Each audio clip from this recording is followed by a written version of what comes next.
Quer dizer que essa sua vontade de quebrar com o sistema era também um divórcio com Deus? Eu não acreditava no sistema, não acreditava em Deus. Para mim, Deus não mais existia. Não era possível que Deus existisse dentro de um sistema de opressão, dentro de um sistema que eu não acreditava mais. Eu estava ali por comodismo, para tirar proveito do poder, do dinheiro, do status. Era cômodo ficar ali, mas não era o que eu acreditava, não era o que eu queria. Eu não conseguia mais o contato com Deus. Mas escuta, sua família devia ter tanto orgulho de você? Sem dúvida. Quebrar com crenças e valores traz dor, sofrimento. Explique aqui como dar conselho para alguém, como dar algo para alguém se você não tem nada dentro de si. Então é tudo máquina. Não tem sentido. Como que você vai olhar nos olhos de alguém e falar de alguma coisa que você sequer tem contato, que você acredita? Imagina o dia que você falou para ela. Como é que foi esse momento? Então, eu mandei um e-mail para ela dizendo, olha, estou apaixonado, estou pensando em sair e tal, mas não me abri. Quando eu abri a porta do carro, a Bruna estava dentro do carro. Fez uma surpresa. Fez. Aí eu falei, e agora? O que eu vou fazer com essa mulher? Para onde eu vou levar essa mulher? Imagina. Eu nunca tinha beijado, abraçado. Aí eu não sabia se eu a beijava, se eu a abraçava, se eu beijasse errado ela já não ia me querer mais também. Olá, seja bem-vindo ao canal Papo Reto Cristão.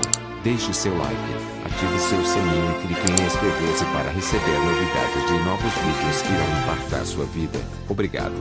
Deus te abençoe. Adriano Santana sabe bem o que significa simplicidade, falta de recursos e muita luta.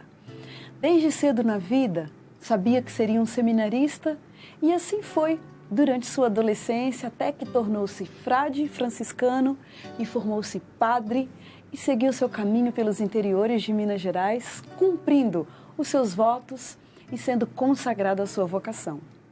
Entretanto, Deus ainda tinha grandes surpresas para esse seu filho tão querido. E mal sabia ele que sua vida ainda seria transformada completamente em 180 graus. Desde muito cedo, ainda menino, eu sentia a necessidade de falar de Deus, conversar com Deus. E um dia eu ganhei um livro que contava a história de São Francisco de Assis. E eu fiquei encantado com o trabalho missionário, com a evangelização, e decidi que eu queria viajar o mundo, que eu queria ser doutor.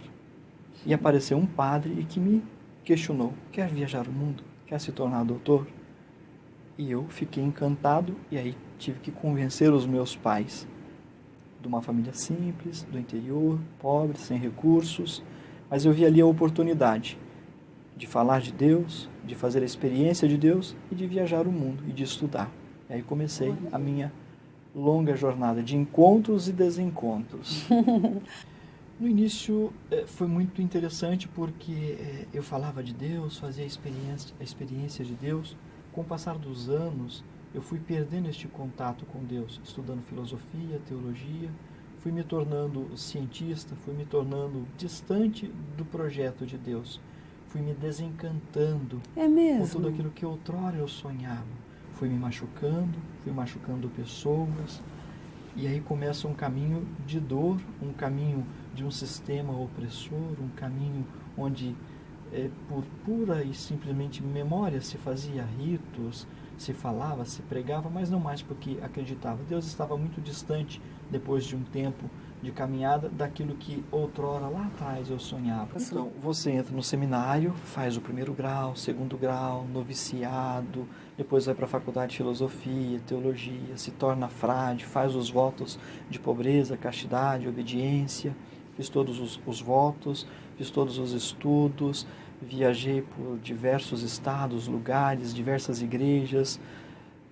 E quando eu cheguei no final da minha carreira, no ápice, eu já não acreditava mais. 100% celebrações, atendimento ao povo, visitas missionárias, formação de novos seminaristas, só que um vazio muito grande, não acreditando naquele sistema. Que momento que você acha que desencadeou essa fase de crise com a sua profissão e acaba uma crise com Deus também? Eu diria que um dia eu entrei num supermercado e para fazer compra, eu usava batina direto, aquela batina marrom, e eu entrei no supermercado e vi famílias passeando no mercado. E eu olhei para aquilo e falei, Senhor, eu nunca vou ter isso, eu nunca vou ser feliz por completo. E aquilo me deu uma crise existencial. Eu voltei para o convento onde eu morava e falei, eu sempre vou ficar sozinho. Eu tenho tudo e não tenho nada. Eu tenho estudo, tenho status, viajo para tudo quanto é lugar, sou respeitado, mas ao mesmo tempo sou infeliz. Eu nunca vou ter ninguém para poder partilhar, conversar, passar tudo aquilo que eu aprendi. Aí começa a minha grande crise. Mas são quantos anos de estudo? Na verdade, eu entrei no seminário com 14 anos, fui sair com 32. Essas pesquisas não te colocaram mais perto de Deus? Pelo contrário, me distanciaram de Deus. O estudo ele é importante, sem dúvida alguma. Mas quando eu rememoro o Evangelho que fala que o reino dos céus, ele é do pequeno e não do sábio, aí eu começo a entender que, de fato, a gente começa a se perder nos estudos. E aí vem a prepotência, o poder. Tudo isso faz com que nós distanciemos do projeto que Deus tem para nós. E Deus, seu relacionamento com Ele, como que ficou nessa fase? Nessa fase eu entrei numa crise profunda e eu não mais suportava ficar dentro da igreja. Olha. Aquilo me machucava, aquilo me angustiava. Só que eu fazia parte do sistema. Imagina, tinha que celebrar a missa. Não tem como você chegar e falar, não quero mais. Tem família envolvida, pessoas, cidade. Eu me encontrava em Pindamonhangaba nesta ocasião, o último lugar que eu fiquei como frade franciscano. E, por mão de Deus, acabei me apaixonando por uma pessoa que ali naquela cidade morava. Nunca tive contato com essa pessoa, simplesmente de vê-la trabalhando com jovens. Mas essa pessoa foi embora de Pindamonhangaba para os Estados Unidos. E aí foi onde eu tomei a decisão. Eu falei, eu vou quebrar com o sistema, vou deixar isso tudo e vou em busca do meu amor. Mas eu já não acreditava em Deus. Você já não acreditava mais em Deus? Não. Quer dizer que essa sua vontade de quebrar com o sistema era também um divórcio com Deus? Eu não acreditava no sistema, não acreditava em Deus. Para mim, Deus não mais existia. Não era possível que Deus existisse dentro de um sistema de opressão, dentro de um sistema que eu não acreditava mais. Eu estava ali por comodismo. Para tirar proveito do poder, do dinheiro, do status, era cômodo ficar ali. Mas não era o que eu acreditava, não era o que eu queria. Eu não conseguia mais o contato com Deus. Mas escuta, sua família devia ter tanto orgulho de você? Sem dúvida. Quebrar com crenças e valores traz dor, sofrimento. Explicar para as pessoas que aquilo não é o que você acredita, que aquilo não é o que você quer. Muitos amigos vão embora, desaparecem da sua vida, poucas pessoas ficam. O mais interessante é que como dar conselho para alguém, como dar algo para alguém se você não tem nada dentro de si? Então é tudo máquina, não tem sentido. Como que você vai olhar nos olhos de alguém e falar de alguma coisa que você sequer tem contato, que você acredita? Olha só. Fica uma máquina, um sistema. Você se lembra em algum momento, assim, por exemplo, que você tinha que fazer parte de um ritual ou celebrar uma missa e você não estava com o coração ali, você fugiu daquilo? Nos últimos momentos eu já não aguentava entrar dentro da igreja, eu já não aguentava usar batina mais. E para mim era um sofrimento ter que colocar a batina porque eu queria correr, fugir, ir embora. Eu não queria ouvir falar de Deus, eu não queria contato com Deus. Eu queria sumir. Sua família desconfiava de alguma coisa? Eu diria que mãe é mãe. A minha mãe, acho que desde o início ela sempre sabia e ela falava que aquilo não era para mim. Mãe é mãe. Tem o dom de Deus que sabe o que um filho quer, onde um filho pode chegar. A minha mãe me acolheu, o meu pai, que hoje é falecido, e eu tive que começar de novo. Quando você deixa o sistema, você começa de novo. Do zero? Nesse caso, a sua vida inteira estava envolvida ali. Apaguei a minha vida inteira e comecei do zero. Gente, e você disse que em algum momento você se apaixonou por uma pessoa que foi embora. Essa pessoa foi embora para os Estados Unidos e eu me recordo que ela, no dia de ir embora, chegou até o convento e pediu que eu fizesse uma oração, mas ela não sabia que eu era apaixonado por ela. Eu fiz a oração e pedi o e-mail dela. Naquele tempo não era algo muito comum e ela achou estranho. Mas por que o e-mail? Eu disse, para que eu possa te mandar oração, mensagem. E ela falou, bom, não tem problema, é um frei. E deixou o e-mail. Eu comecei esses contatos, ela nos Estados Unidos, eu em Pindamonhangaba, e eu fui vendo que eu fui me apaixonando cada vez mais.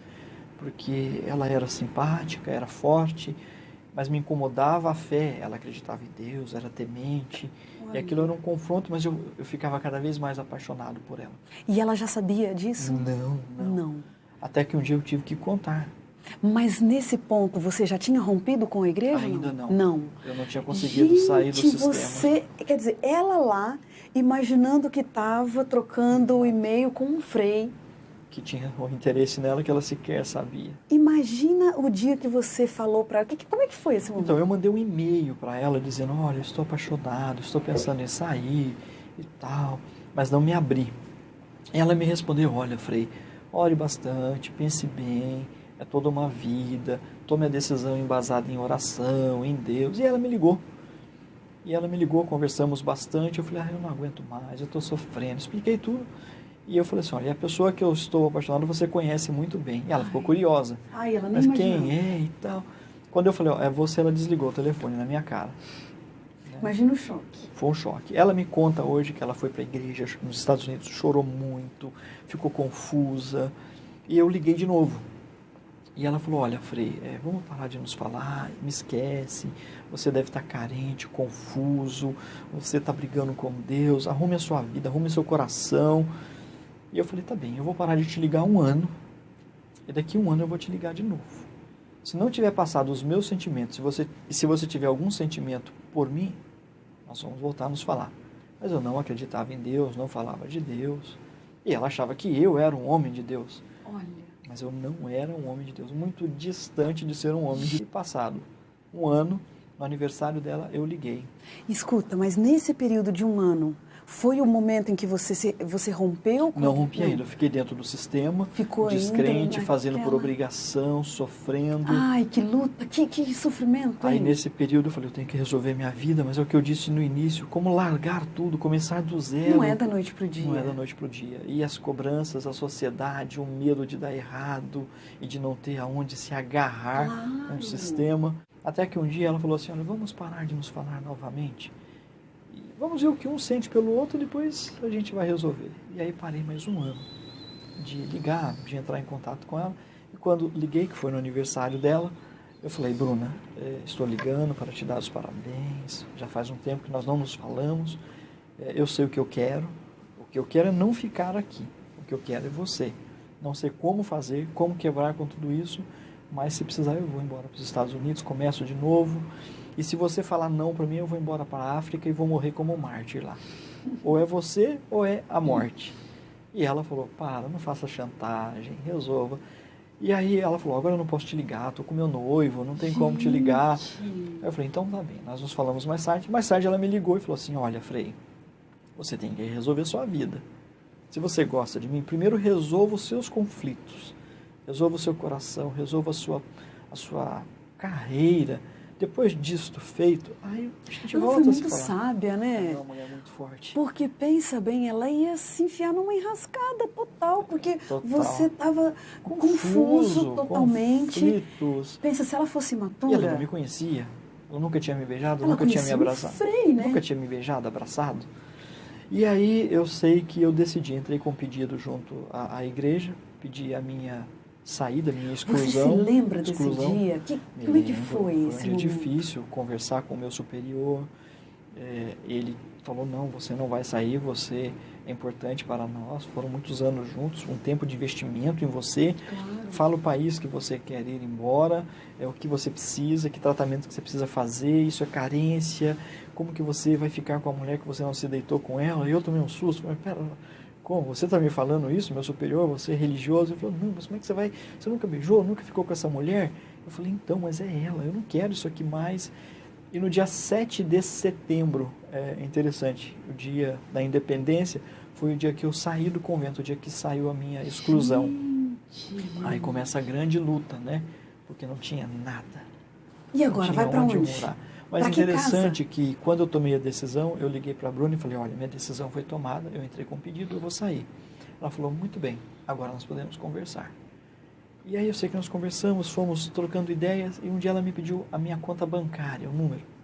Eu falei, não, mas por quê? Não, eu vou te mandar dinheiro. Não, aí já é humilhação, né? Eu falei assim, agora eu tô sem nada. Falei, tô sem trabalho, fora de uma estrutura da igreja, sem dinheiro, e agora você vai me bancar? É humilhante, né? Cheguei no fundo do poço. Mas ela falou, não, eu vou te mandar um dinheiro, né? E ela me mandou um dinheiro. Quando eu olhei na conta, tinha, nos dias atuais, em torno de 30, 40 mil dólares na conta. Olha. Era muito dinheiro em 2006. Imagina. E aí eu disse, você ficou maluca, é muito dinheiro. Ela falou, esse dinheiro é para comprar a nossa casa. Gente, ela eu estava estou aceitando se casar voltando para com nos você. casarmos. Você vai comprar a casa, vai mandar as fotos e nós vamos então nos casar. Agora pensa, ela lá estava achando Que eu era um homem de Deus. que ela, nossa... Porque eu menti para ela. Eu não falei que eu era um homem descrente, um homem ateu, que não orava, que estava em crise com Deus. Eu comprei a casa com o dinheiro que ela mandou. Consegui arrumar um emprego através de um professor que me indicou como gerente de marketing. Pensa, e aí, quando o professor me arrumou esse emprego, eu falei, mas professor, eu nunca fui gerente. Ele falou assim, não, você vai aprender. Você é um menino inteligente. E aí aprendi, comecei, me dei bem no trabalho. Mas comprei a casa depois de 2 semanas. Comprei a casa em Pindamonhangaba, onde foi a minha última paróquia, o último convento que eu fiquei. Não quis sair da cidade, quis permanecer nessa cidade. Foi muito difícil. Nossa, imagina. Todo mundo te olha torto, todo mundo te julga, te executa, um traidor. Mas comprei a casa. Eu falei, bom, agora eu vou para casa. O que eu me recordo é que eu não tinha nenhum móvel, não tinha nada. Eu fui para essa casa com caixas de papelão para guardar as roupas. Olha. E dormindo num colchão e um lençol. Foi o que eu tinha, não tinha mais nada. Gente. Aí eu olhava tudo aquilo e falava, puxa, eu tinha tudo. Agora eu não tenho de novo nada. Mas aí fui até a loja Ponto Frio e falei assim, o que eu preciso para mobiliar uma casa? Ninguém entendeu nada na loja. Mas como, Frei? O senhor é Frei, como é que o senhor precisa mobiliar uma casa? E aí eu fui, comprei todos os móveis, comprei tudo errado. Dei 10 cheques predatados e mobiliei a casa. Olha. A Bruna disse que voltaria em outubro. E eu fiquei, então, setembro foi a data que eu consegui a minha liberação. Uhum. E eu fiquei me preparando e aguardando que a Bruna viesse em outubro. Uhum. Só que um belo de um dia, uma prima dela me ligou. E falou, olha, eu quero te visitar, conversar com você. E eu atendi essa prima dela e falei, cadê o seu filho? Ela falou, está dentro do carro. Quando eu abri o carro, era 20 de agosto. Ai. Perdão, 20 de setembro, desculpa. Quando eu abri a porta do carro, a Bruna estava dentro do carro. Fez uma surpresa. Fez. Aí eu falei, e agora? E o que eu vou fazer com essa mulher? Para onde eu vou levar essa mulher? Imagina. Eu nunca tinha beijado, abraçado. Aí eu não sabia se eu a beijava, se eu a abraçava. Se eu beijasse errado, ela já não ia me querer mais também. Pensa. O conflito. E ela me chamou, me abraçou e falou assim, vamos procurar uma capela para a gente agradecer a Deus. Aí eu já falei, meu Deus. Ai, ela não está sabendo de nada. Aí eu falei, mas agradecer a Deus. E aí fui até a capela, ela agradeceu, chorou. Ela me disse que hoje ela me fala que sentiu Deus ali falando com ela que a decisão era certa. Depois de quanto tempo vocês se casaram? 3 dias. Ela chegou numa quarta, quinta, sexta, no sábado nós nos casamos. Nossa, depois de 3 dias vocês se casaram. Ela achando que estava se casando com um homem de Deus. Eu totalmente ateu, descrente. Adriano, eu quero saber, na sua história, qual foi o ponto da virada que fez você, de fato, ter um encontro significativo com Deus e mudar o seu rumo? Eu briguei muito com Deus, porque logo a Bruna ficou grávida e minha filha, nos exames, foi detectada que teria alguns problemas genéticos. E aí eu briguei mais com Deus. Puxa vida. E as pessoas vinham e falavam para mim, mas Deus dá um peso, porque sabe que você é um homem de Deus e vai aguentar. Aí eu brigava mais com Deus. Mas qual foi o ponto de virada? Quando a minha filha nasceu sem problema nenhum. Milagre. Um milagre. E aí eu falei, o que Deus quer de mim? Mas mesmo assim eu não ia à igreja, a minha esposa ia, minha esposa orava, ela me chamava para orar, eu não queria orar, não queria falar de Deus.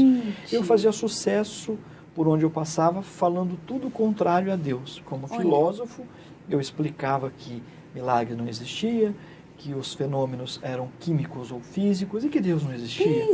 E fazia sucesso. Até que um dia, numa universidade que eu dou aula em Pinda, lá se encontrava um pastor adventista e que passava por uma visita na faculdade e me apresentaram esse pastor. E eu achei ele simpático, mas falei, eu não quero contato com o pastor, Eu não quero aproximação com a igreja, não quero aproximação com Deus, eu estou bem na universidade, as coisas estão caminhando, então eu quero Deus muito distante de mim. Olha. E esse pastor me convidou para que eu fosse até a Novo Tempo. E eu não quero ir, não quero ir. Ele insistindo, até que eu falei, tá, eu vou até a Novo Tempo, cumpro ali a visita, e pronto. E ele vai me deixar em paz e eu não preciso ter contato com Deus.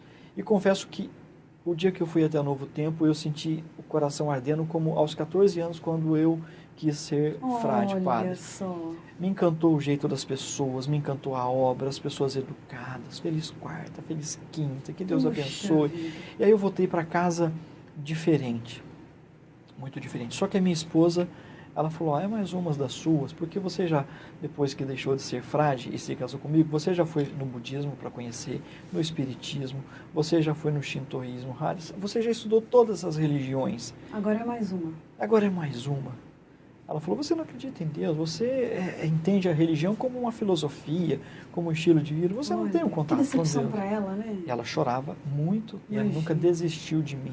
Mas você se lembra, Adriano, de um dia, de um momento em que você rasgou o coração diante de Deus, em que mais uma vez você se ajoelhou para realmente entregar e selar a sua entrega? Eu diria que houve um processo inicial, eu fui avançando com esse pastor, me tornei amigo dele. Ele começou a me ajudar, mas me ajudar sem falar de Deus, sem me impor nada. Foi conversando das coisas da vida.